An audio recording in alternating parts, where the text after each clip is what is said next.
શહેરમાં પતંગ રસિયાઓએ ઉત્તરાયણ પર્વની રાહ જોયા વગર આજથી જ પતંગો ચગાવવાની શરૂ કરી દીધી છે। આજે આકાશ પતંગોથી છવાઈ જવા પામ્યો હતો। આકાશી યુદ્ધ આજથી શરૂ થઈ ગયું છે। ઉલ્લેખનીય છે કે યુવા ધન છેલ્લા ઘણા સમયથી ચાતક નજરે ઉત્તરાયણ પર્વની રાહ જોતો હતો। ડીજેના તાલે નાચગાન કરતા યુવાનો હવે ઉત્તરાયણ પર્વની ભારે ઉત્સાહિત થઈને ઉજવણી કરશે। પતંગ પર્વમાં જાહેર રોડ પરથી પસાર થતા વાહન ચાલકોએ વહેલી સવારથી સાવધાની રાખવી પડશે। કેટલાક પતંગ રસિયાઓ જાહેર માર્ગ ઉપર પતંગો પકડવા પણ દોડશે।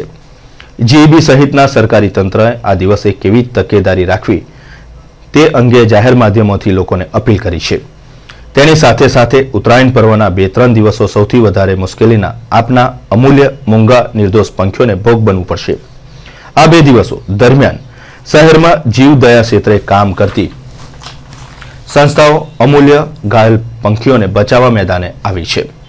આવી જ એક સંસ્થા જૈન સંઘના પ્રમુખ હિતેશ દ્વારા ગાંધીનગર ગૃહ ખાતે પતંગના દોરાથી ઘાયલ થયેલા પક્ષીઓની સારવાર માટે વિશેષ કેમ્પ રાખવામાં આવ્યો છે, જેની હેલ્પલાઇનનો ફોન નંબર 9408080822।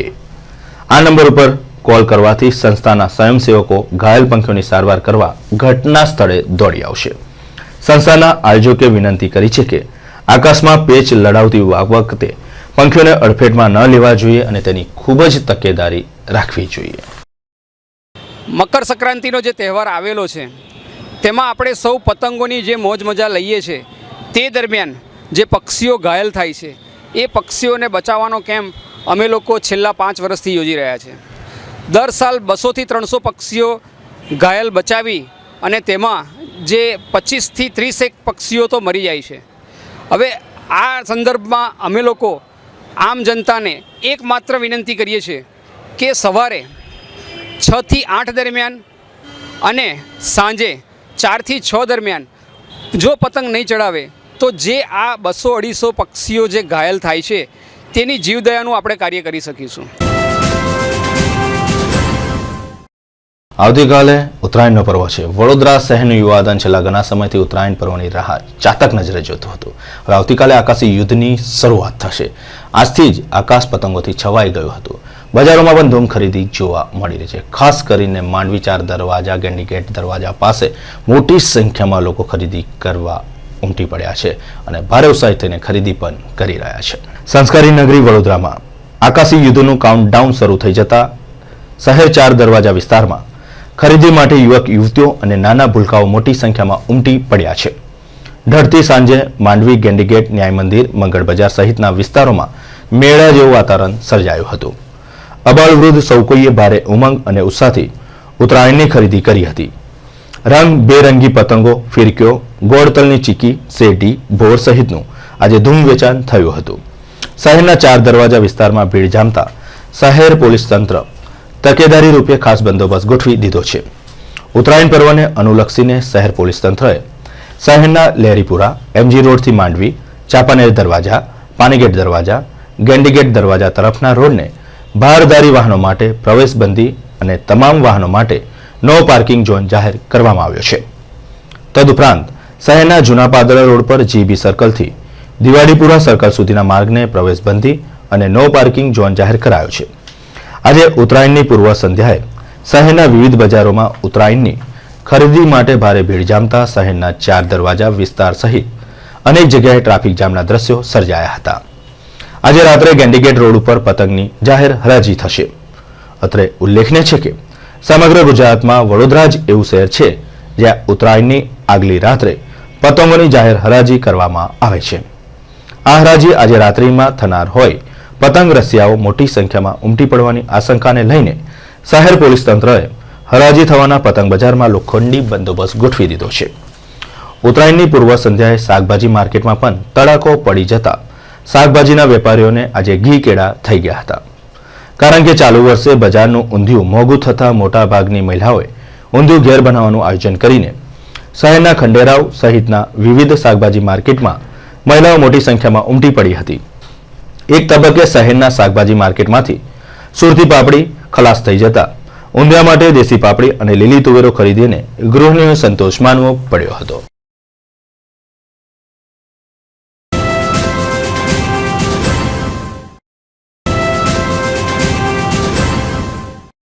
વડોદરા શહેરમાં 16મી નવેમ્બરથી વસ્તી ગણતરીનો પ્રારંભ થશે. આ સંદર્ભે આજે સેવા સદન ખાતે એક પત્રકાર પરિષદનું આયોજન પણ કરવામાં આવ્યું હતું. વડોદરા મ્યુનિસિપલ કોર્પોરેશનના બજેટની તૈયારીઓ ચાલે છે.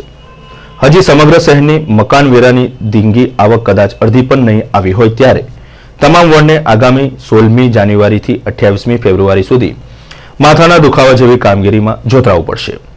વસ્તી ગણતરીની આ કામગીરી આગામી અને ભાવિ ચૂંટણીઓને અનુલક્ષીને કરાવવાનું આયોજન સરકારનું છે. ભલે વસ્તી ગણતરી કામગીરી મહત્વની છે, પરંતુ તેની માઠી અસર આડકતરી રીતે ભાવિ પેઢી પર પડશે તે વાત નિશ્ચિત છે. કારણ કે આ વસ્તી ગણતરીમાં શિક્ષકોને કામગીરી સોંપાશે અને હવે પછીનો વિદ્યાર્થીઓનો ભણતરનો મહત્વનો સમય આવશે. વસ્તી ગણતરીમાં માધ્યમિક શિક્ષકોને કામ આપવાની પણ વાત છે. 3 મહિના બાદ તો બોર્ડ મહત્વની ધોરણ 10 અને 12ની પરીક્ષાઓ લેશે. આ વસ્તી ગણતરીના પોસ્ટરો પણ ઉત્તરાયણ પછી ઠેર ઠેર લગાવવામાં આવશે. દરેક વોર્ડને વસ્તીની માહિતી વાળી પુસ્તિકાઓ વોર્ડ પ્રમાણે અપાવે. બ્લેક કલરની બેગો સાથે મતદાર યાદી, દરેક વોર્ડની મતદાર યાદીની નાની પુસ્તિકા તેમજ કેન્દ્ર સરકાર દ્વારા સૂચવેલા ધારાધોરણના મુદ્દાવાળી નાની પુસ્તિકા પણ બેગમાં વોર્ડના કર્મચારી અથવા જે તે શિક્ષકને આપવામાં આવશે. આમ હવે ઉત્તરાયણ પછી તુરત જ આ નવીન કામગીરી શરૂ થવાની હોવાથી તેની સ્થિત કોર્પોરેશનને વેરા વસૂલાત ઉપર અસર પડશે. વિદ્યાર્થીઓના ભણતર પર ફરક પડશે. તેમ છતાં સેવા સદન મક્કમ છે.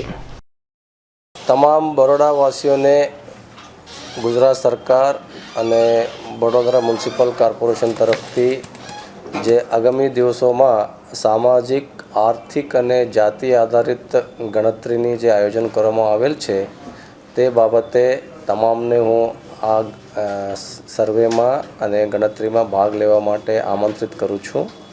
અને ખાસ કરીને એ જે આયોજન કરવામાં આવે છે એ જાતિ અને આર્થિક અને સામાજિક એના ઉપર આધારિત છે. અને એમાં જે કંઈ લોકો, ખાસ કરીને જે ગરીબ લોકો છે, સ્લમ વિસ્તારમાં હોય યા બીજી વિસ્તારમાં રહે છે કોર્પોરેશનની હદમાં, એ તમામને તમામ રજીસ્ટર કરવા માટે હું અપીલ કરું છું. અને ખાસ કરીને એક અમુક મુદ્દાઓ છે, એ મુદ્દાઓ મેં તેમના ધ્યાન ઉપર મૂકવા માગું છું. ખાસ કરીને સ્ત્રી અંગેની જે માહિતી છે એ માહિતી બાબતે આ ગણતરીમાં વધારે ભાર મૂકવામાં આવે છે.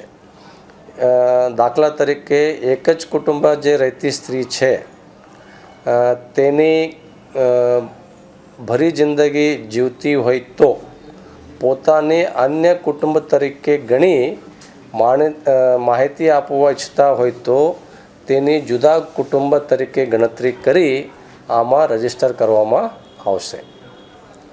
અને બીજો મુદ્દા એ છે, લાંબી માંદગીઓ, અપંગતા વિશે પણ માહિતી એકત્રિત કરવાની હોય તેની માહિતી પણ ચોક્કસ જે તે કુટુંબના વડા છે તે આપી છે.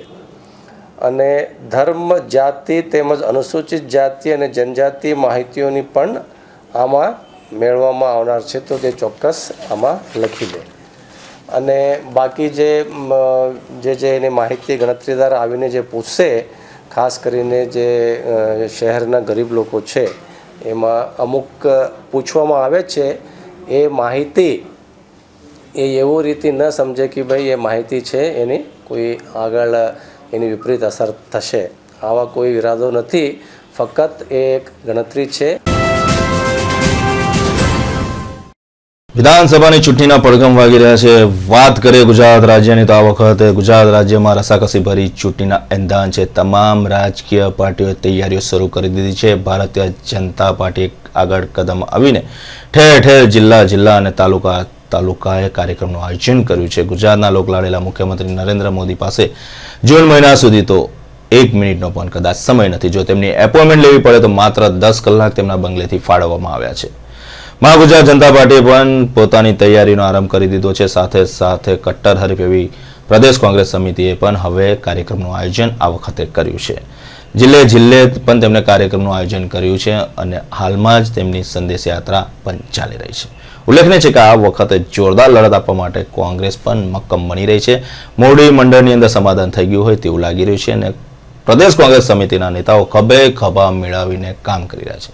પરંતુ વડોદરા શહેરની વાત કરીએ તો વડોદરા શહેરની કોંગ્રેસને લખવા થઈ ગયું હોય તેવું જણાઈ રહ્યું છે. છેલ્લા ઘણા સમયથી વડોદરા શહેર કોંગ્રેસ સમિતિના પ્રમુખ બદલાયા બાદ કાર્યક્રમનું આયોજન થાય છે, પરંતુ પાકી હાજરી આ કાર્યક્રમમાં જોવા મળે છે અથવા કાર્યક્રમોમાં નિષ્ફળતા પ્રાપ્ત થઈ છે. કદાચ સુવ્યવસ્થિત આયોજન થતું નથી અથવા આયોજન પાછળ ચોક્કસપણે કોંગ્રેસનું આંતરિક રાજકારણ જવાબદાર હોઈ શકે. તાજેતરમાં છેલ્લા ઘણા વર્ષોથી કોંગ્રેસની માટે નિષ્ઠાપૂર્વક ફરજ બજાવતા અને કોંગ્રેસના આમ સૈનિક તરીકે કાર્ય કરતા ચિરાગ ઝવેરીને સસ્પેન્ડ કેમ નહીં કરવા તેના માટે નોટિસ ફટકારવામાં આવી.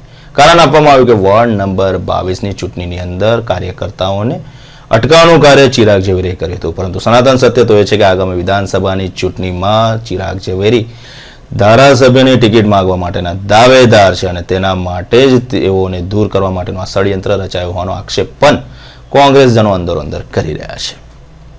છેલ્લા ઘણા સમયથી કોંગ્રેસના કાર્યક્રમોને નિષ્ફળતા પ્રાપ્ત થઈ રહી છે અને જો આવા પગલાઓ કોંગ્રેસ સમિતિ ભરશે તો ચોક્કસપણે આગામી સમય કપરો સાબિત થાય તેવું લાગી રહ્યું છે. શહેર કોંગ્રેસ સમિતિના કોઈ પણ કાર્યક્રમ નક્કી થતા હોય તે પહેલા જ કાર્યક્રમ માટે જે રૂપરેખા ઘડવાની છે તેનું સુવ્યવસ્થિત આયોજન કદાચ ન થતું હોય તેવું શહેરમાં જણાઈ રહ્યું છે. જ્યુબિલી વિભાગની વાત કરીએ, આ કોઈ રેલીનું આયોજન હોય તો કોઈ કાર્યક્રમનું આયોજન પર તો સદંતર નિષ્ફળતા મળે છે. કોંગ્રેસના કાર્યક્રમમાં કાર્યકર્તા હોદ્દેદારોની પણ પાકી હાજરી જોવા મળી રહી છે. હવે કાર્યકર્તાઓ ધીરે ધીરે વિશ્વાસ ગુમાવી રહ્યા છે. તાજેતરમાં જે યાદી બહાર પાડવામાં આવી તે યાદી જમ્બો યાદી હતી, પરંતુ એ હોદ્દેદારો કાર્યકર્તાઓમાં પણ કચવાટ જોવા મળી રહ્યો છે. પાછલા બહાને કોઈ ઉત્સાહિત થઈને કાર્ય કરતું નથી, આ પણ એક સનાતન સત્ય છે. પ્રદેશ મોવડી મંડળે ચોક્કસપણે વડોદરા શહેર પર ધ્યાન આપવું પડશે, ને તો આગામી દિવસમાં કપરા ચડાણ સાબિત કોંગ્રેસ માટે થઈ શકે છે. આગામી વિધાનસભાના પડઘમ વાગી રહ્યા છે ત્યારે શહેર ભાજપા અને શહેર કોંગ્રેસ વિધાનસભા માટે સ્થાનિક લેવલે વિવિધ કાર્યક્રમો યોજીને સજ્જ થઈ રહ્યું છે.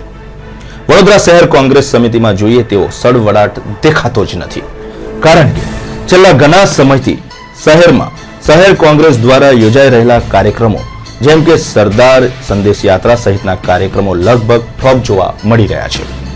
શહેર કોંગ્રેસની નેતાગીરી સામે પણ કાર્યકર્તાઓમાં છુપો અસંતોષ જોવા મળી રહ્યો છે. તે જ વખતે શહેરના પીઢ અને લોકપ્રિય નેતા ચિરાગ ઝવેરીને પ્રદેશ કોંગ્રેસે નોટિસ ફટકારતા શહેર કોંગ્રેસમાં તેના ઘેરા પ્રત્યાઘાત પડ્યા છે. શહેર કોંગ્રેસની રાજનીતિ પર બાજ નજર રાખીને બેસેલા રાજકીય નિષ્ણાતોનું માનવું છે કે શહેર કોંગ્રેસના માળખામાં જોઈએ તેવો ફેરફાર ન કરાતા આ અસંતોષ આગામી દિવસોમાં મોટું સ્વરૂપ પકડે તો આગામી વિધાનસભા ચૂંટણી ઉમેદવારો માટે કપરા ચડાણ સમાન સાબિત થઈ શકે છે. અત્રે ઉલ્લેખનીય છે કે કોંગ્રેસમાં રાત દિવસ મહેનત કરનારા કેટલાક પીઢ કોંગ્રેસી નેતાઓની અવગણના થતી હોવાનું પણ તેમના ટેકેદારોએ જણાવ્યું હતું.